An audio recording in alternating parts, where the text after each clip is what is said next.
So here we are, bike is laying down as you see, and the first thing we got to do is loosen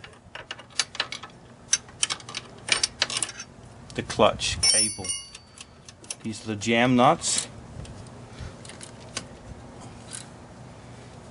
and how you do that is really your business, but that's got to get off.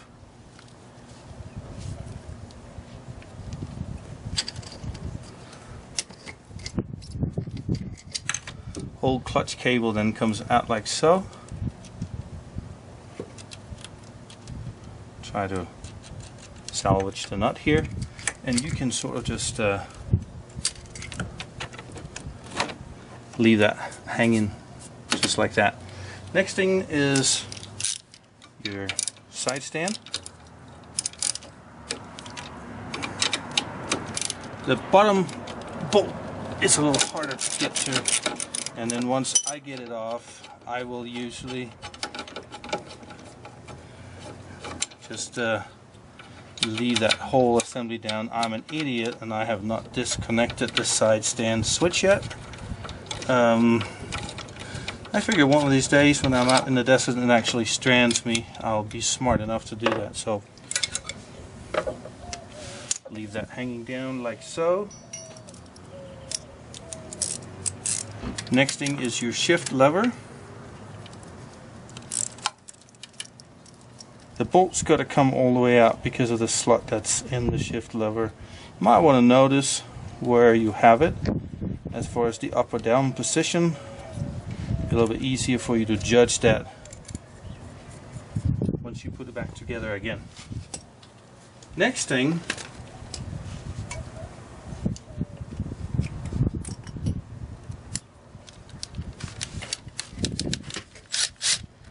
is the cable itself. It's a little bit easier if you take this thing out like that, because it tends to get caught on the inside, and then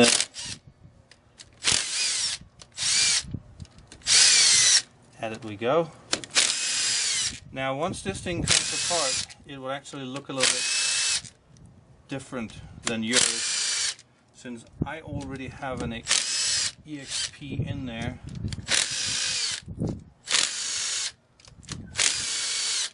So as far as the takeoff here really is the same.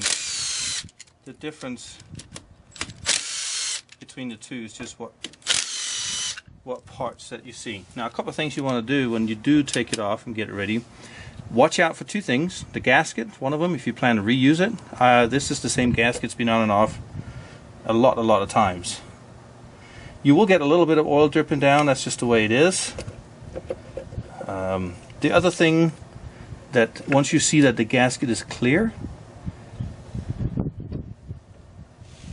the other thing you want to be careful about is this little washer here.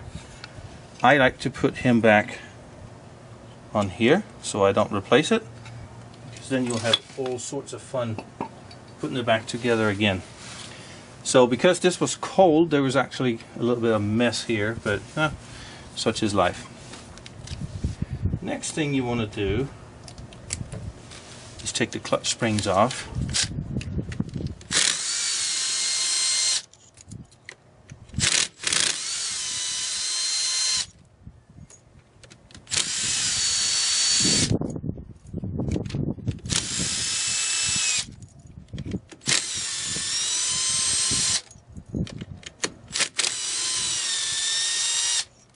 So in here you then see that here is your clutch basket, and it is then out.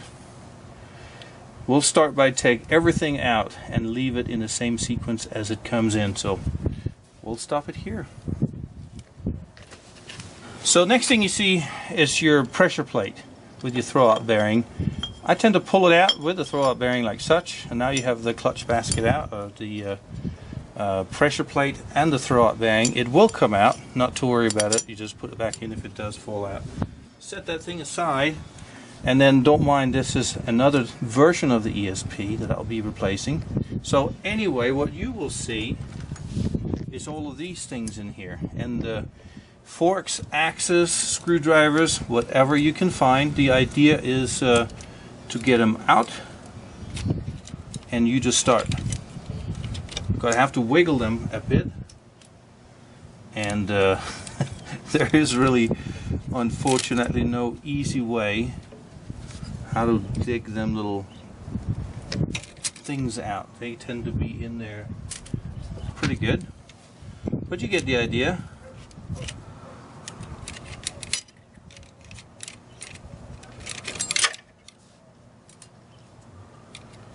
You will see, depending on what kind of clutch you have. Now with me, I have obviously a Rekluse in there that I'm replacing with a different Rekluse.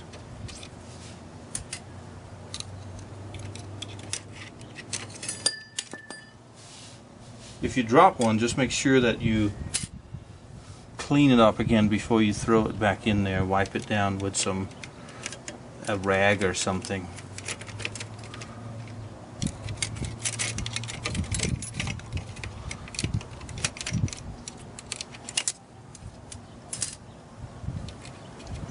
Almost there.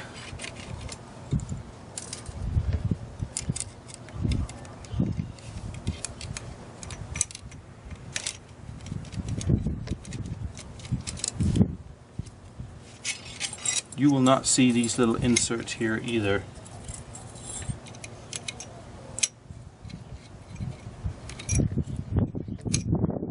So you can disregard that step and just proceed with the removal of all of the pressure plates here.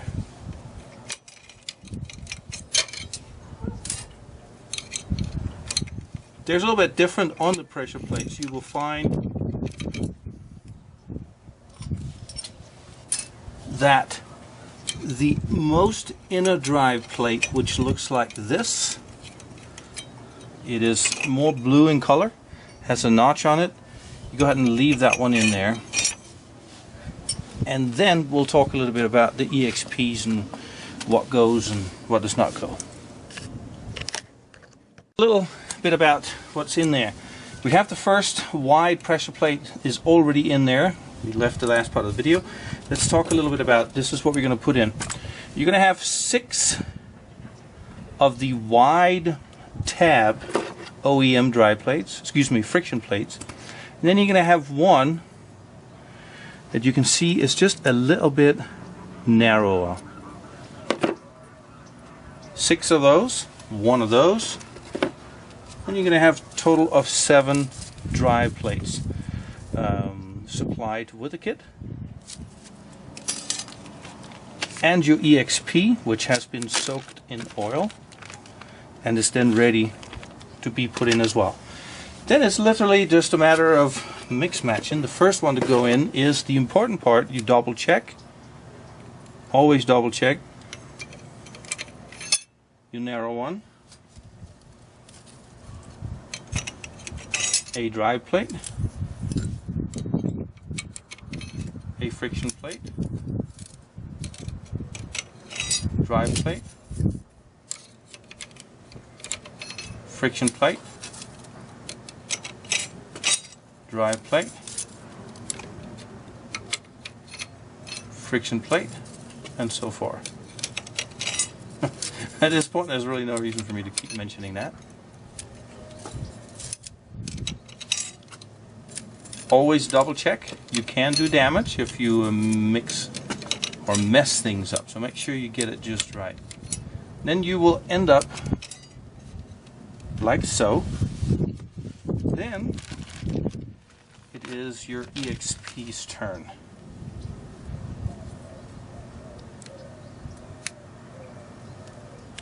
You can sort of see here what's going on. Weights in the middle here get slung out, and when they do, they expand the pack. That goes in, and you will see that it's just a little bit unflush.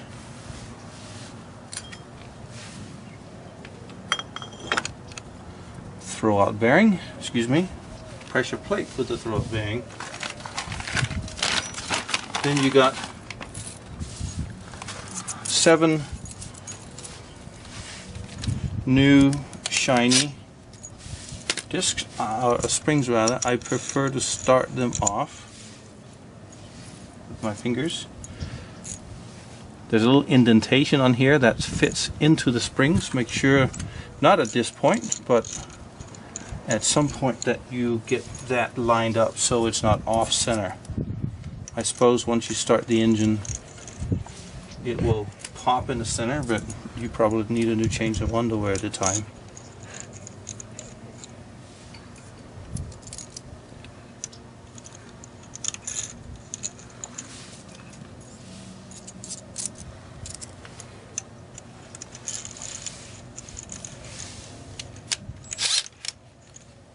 So make sure it's centered.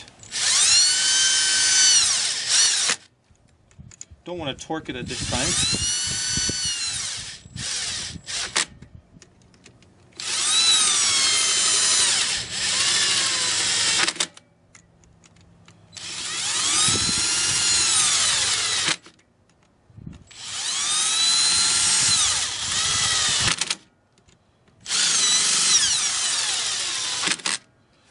Torque pattern for that is 10 Newton meters.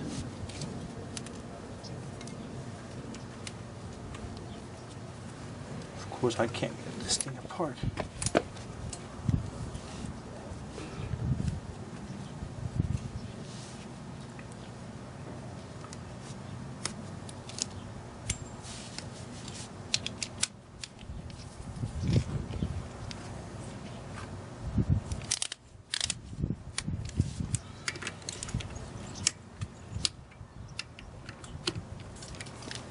Double check.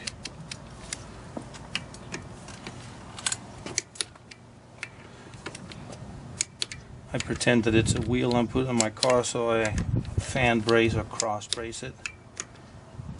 And that usually takes care of that. And then I go over it one more time.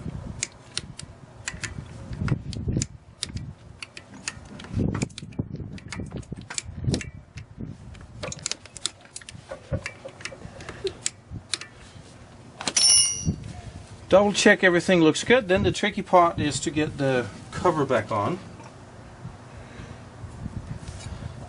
Take a good look at the gasket, make sure that there's no tears. If you do this carefully like this thing's been off 15-20 times probably.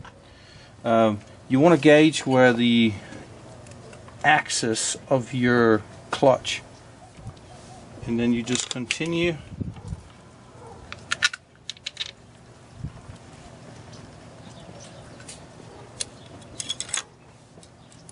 to finger thread them.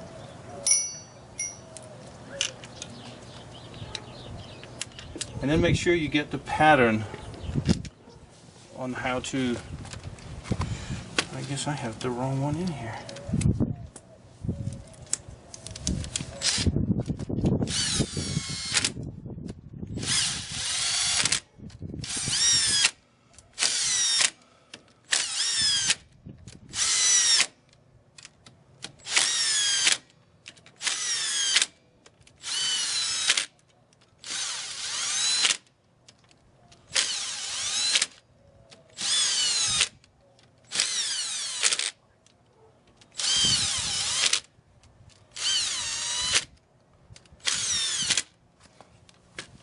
All is in, and then it is a matter of torquing those as well. So now 12 foot-pounds, or excuse me, 12 Newton meters, and then the torque pattern is strange. Go to the dipstick, the one straight below it, first one is number 1.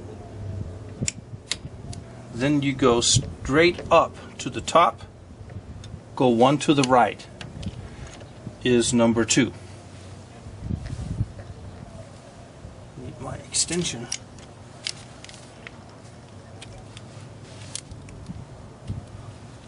Oil fingers.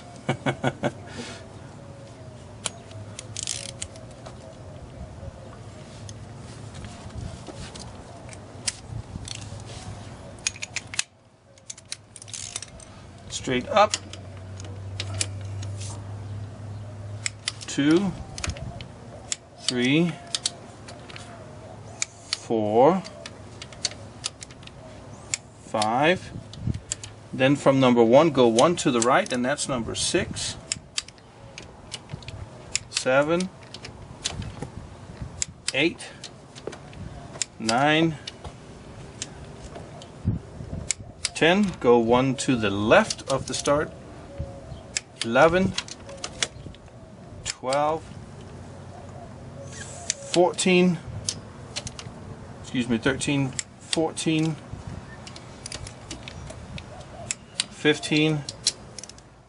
Then all of them has been checked or torqued. We start in here just to make sure that we did not miss any of them. You don't want to torque it anymore, but just do make sure.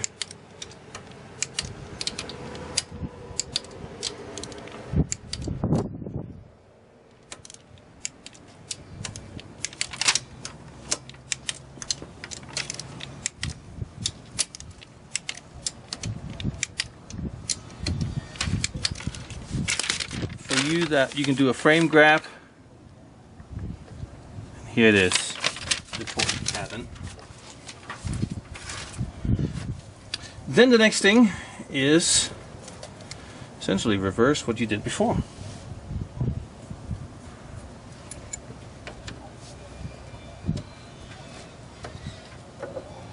This one comes on number 1.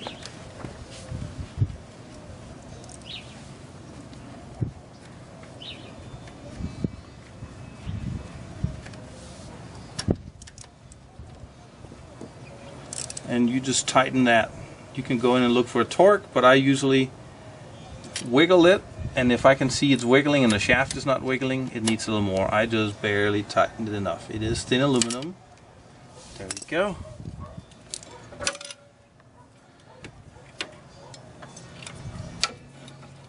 Then the side stand is next.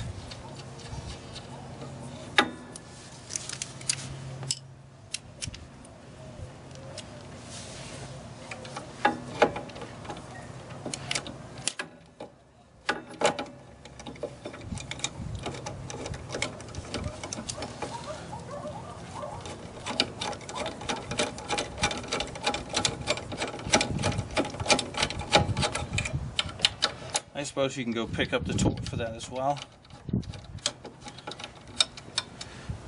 I torque it to where I believe it should be. I get to break a nut on this bike. Done. Next is cable.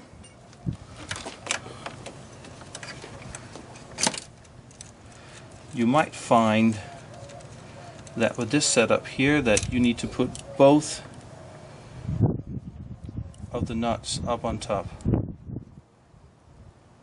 It's a little bit different throughout setting. So what I did is I put both nuts on the top and then a washer, thread it back through. You will now feel the first thing being a little bit different is the pull is harder because you got harder springs in it. Next is adjustment. Then you adjust for the clutch to have no free play at all. And we will clean the bike up and be back with you in a second. Bike, let it warm up for a bit and you can actually see.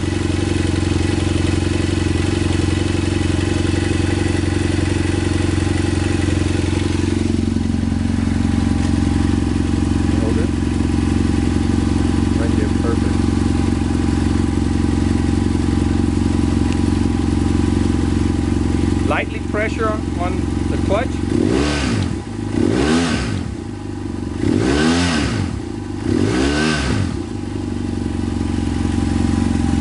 You look over here, put it in gear. You'll notice a little bit of drag, very little.